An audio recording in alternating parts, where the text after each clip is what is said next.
Hello and welcome to week 7 of the Awakened Family Study Group. I am Gina Harris, the Transformation Life Changer, streaming in from Houston, Texas. And I am Maricela Rios, streaming in from Boise, Idaho, the Motivational Mentor. We have been doing this 8-week study group, and for those of you who are new to this, we have taken Dr. Shefali's The Awakened Family, and we've broken it down into 8 weeks. So if this is your first time, you can visit our YouTube channel. We have all of the weeks of study groups. So let's just dig in and get started, shall we, Mari? Yeah, let's do this. Oh my gosh, this week, and each week we say this, it's almost like this repeat button that happens, but there's so much good stuff. And I know Dr. Shefali was on Super Soul Sunday yesterday, and so I'm going to be sharing a little bit of that. But first, I want to kind of talk about this last week. We read pages 259 to 301, and I'm just going to pick on page 263. It's actually from emotions to feelings, from chapter 18, from emotions to feelings, and this part in the book is about creating a direct path to feeling.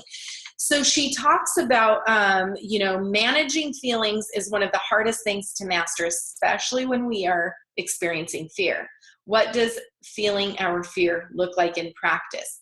So she goes into this example about a parent, and you feel frustrated, impatient with your child for being too slow. You feel helpless, frustrated, incompetent. And the reaction is you want to push them along, perhaps even yell at them, and entering fear. Because she's speaking a lot about fear right now and how we respond, with our trigger with fear. So she says, entering fear, notice that you have been triggered. This is a red light, a warning to halt. Hit your internal freeze button, notice the agitation, take a deep breath, and then allow yourself to become quiet internally.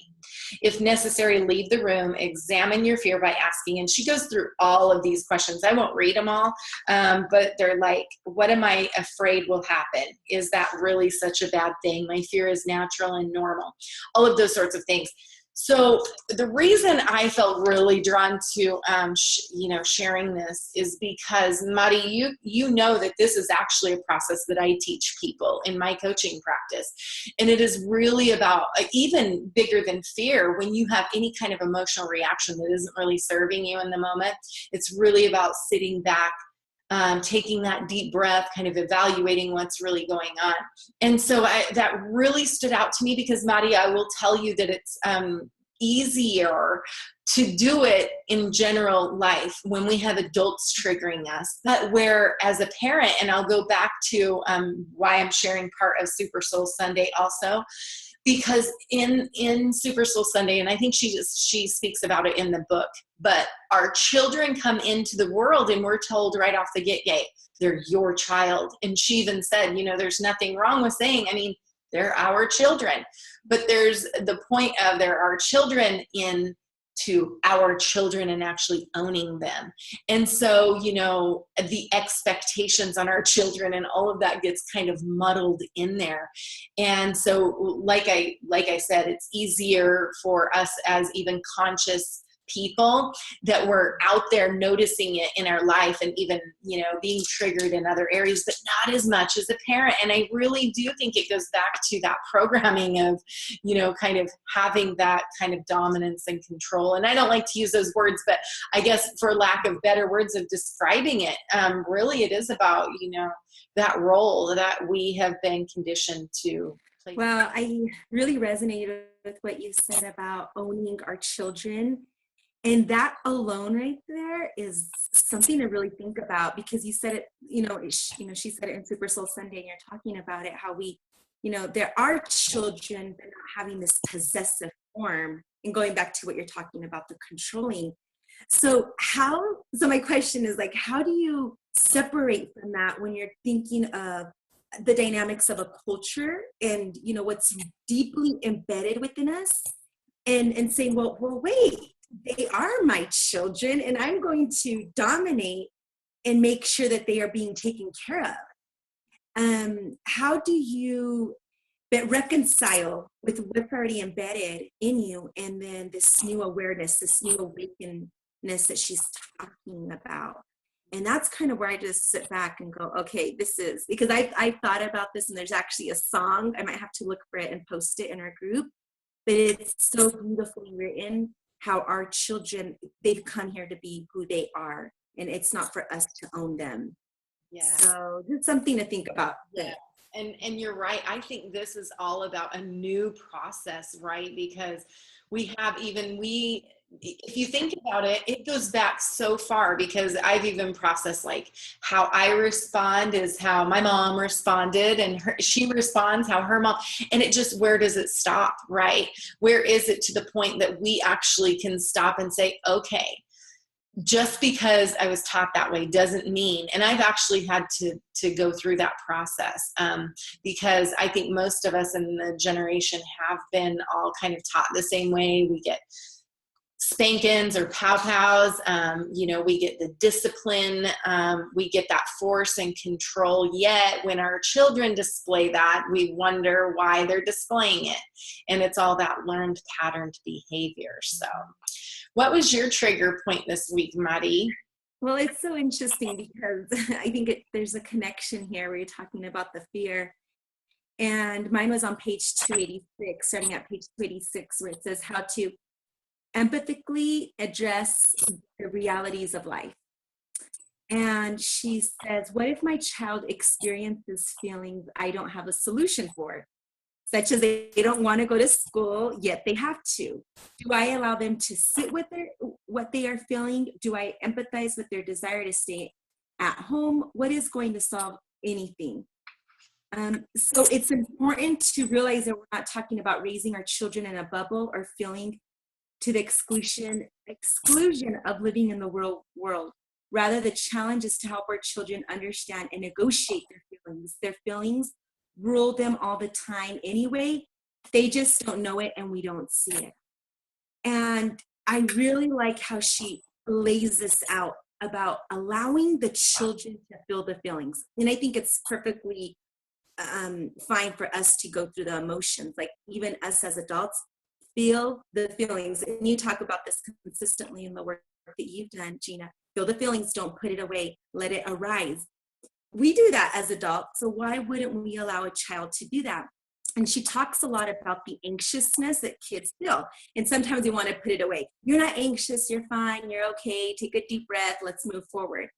Well, I really like the tools that she gives. She goes, allow them to express what they're feeling, and allow them to either talk about it through a story or draw it out.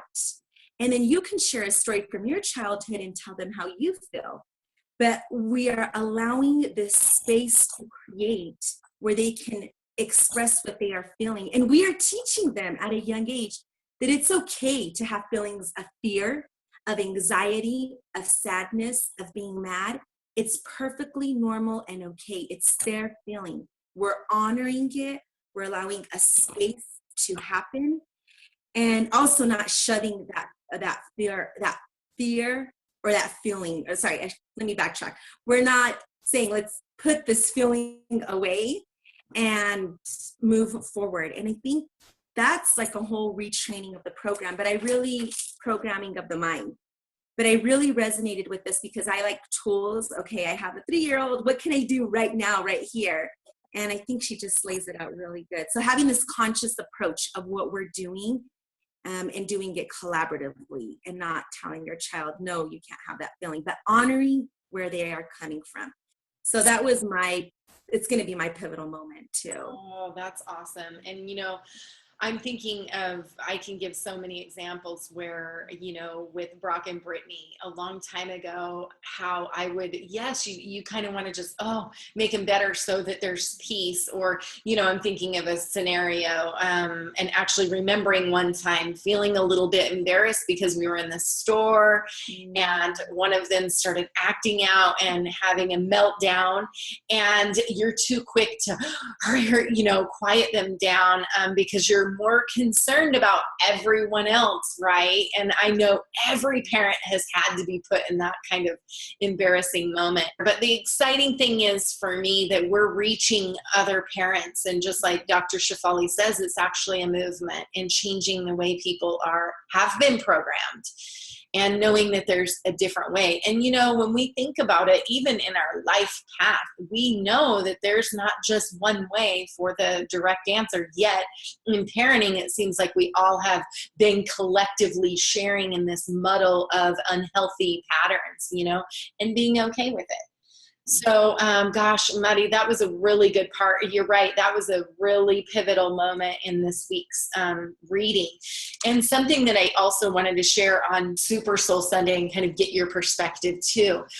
She shared that we all, and I think we spoke about this in one of the weeks because she talks about this in the book too, but how we allow society to kind of project onto us and all of those fears, all of that kind of stuff. But she shared the example that she also shared in the book about how when she took her daughter in for dance lessons and the teacher was like, oh, she's going to be going in with 4-year-olds, and how in that moment she felt like, oh my gosh, I'm kind of ashamed, or I feel embarrassed, or what have I done as a parent?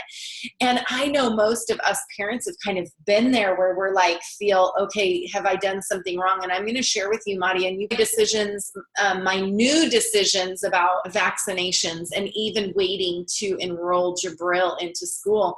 You would be so surprised how many parents are like, oh, why are you doing that? Like all of this. And I think in my own mind, I'm sitting back observing going, have they even stopped to think about, am I doing this because everyone else is doing it?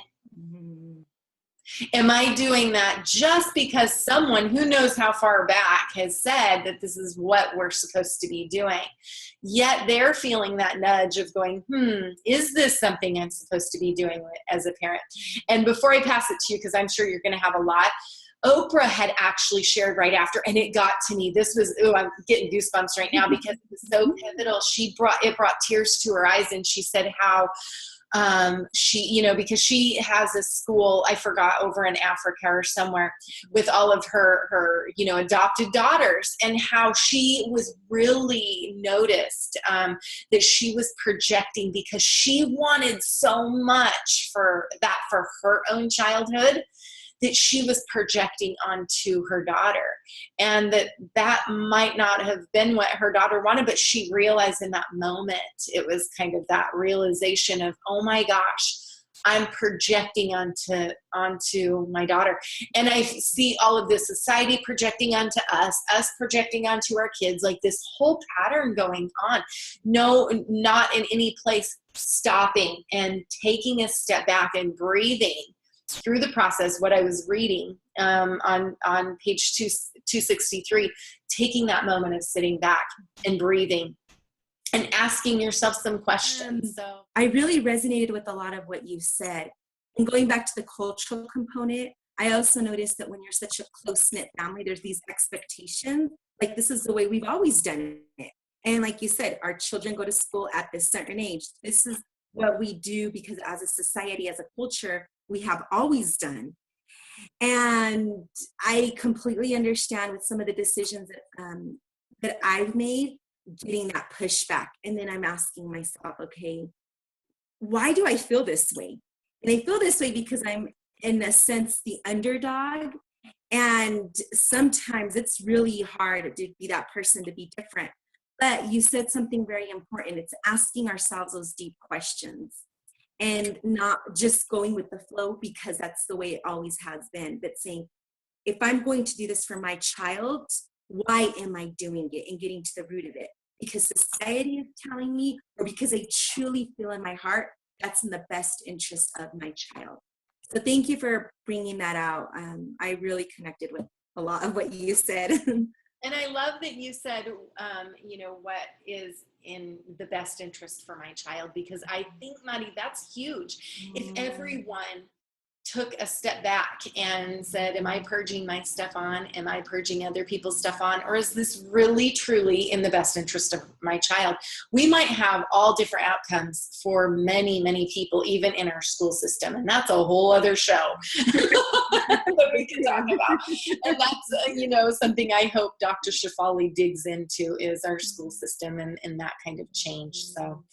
So Mari, I want to share a little bit about the exciting stuff going on in Sisterhood Connections. And so if you are new to Sisterhood Connections, I encourage you to check out our website at sisterhoodconnections.org.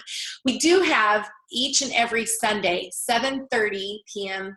Central Standard Time, each and every Sunday, the Sisterhood Circle of Light.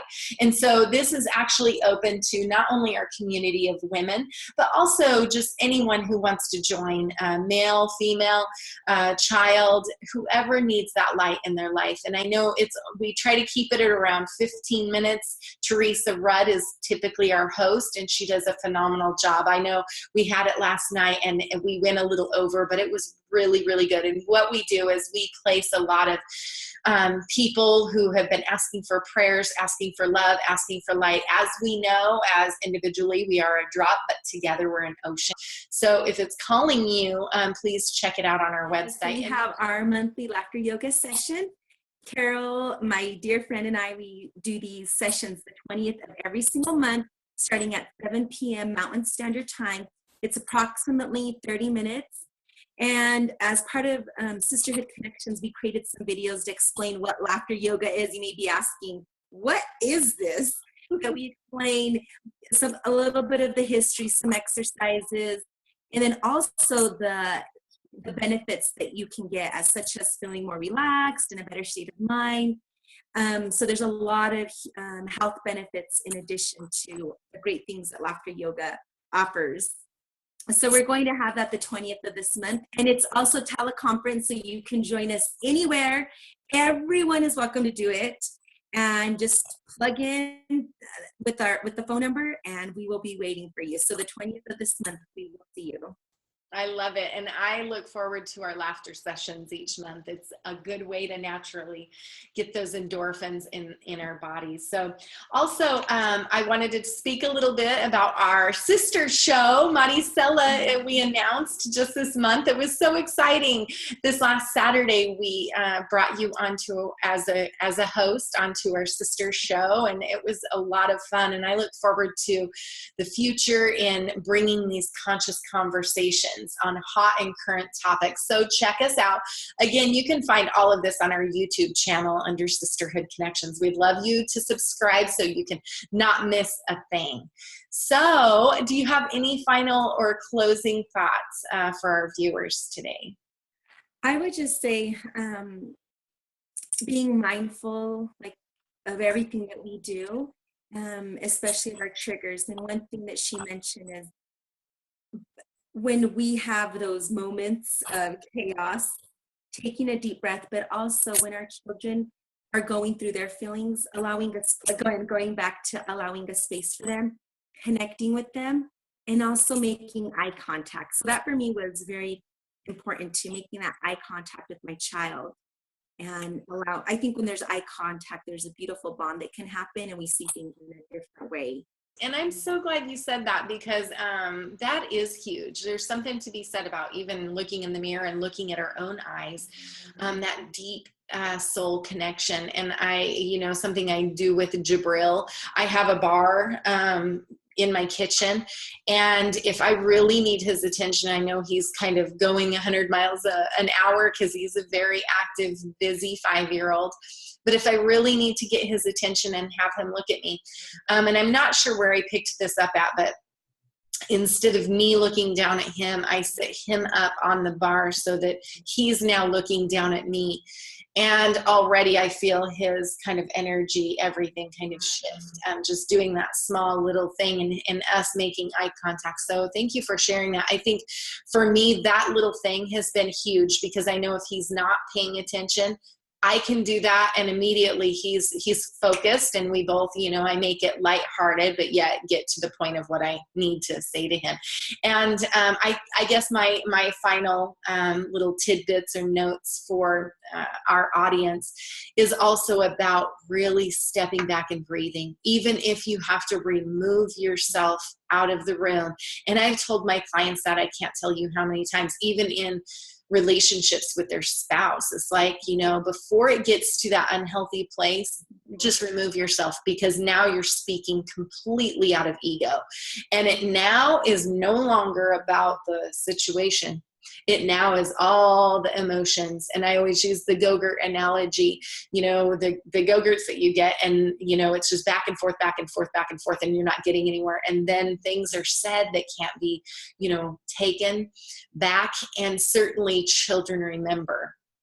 So I always say, as the Go-Gurt analogy, snip that end of the Go-Gurt. So if they're still going, nothing's coming back. It just, remove yourself, allow the time, because a lot of time it's the time that you kind of process the anger, whatever it is, that kind of alleviates and kind of leaves, and the whole situation is shifted. So that's my nuggets for everyone this week.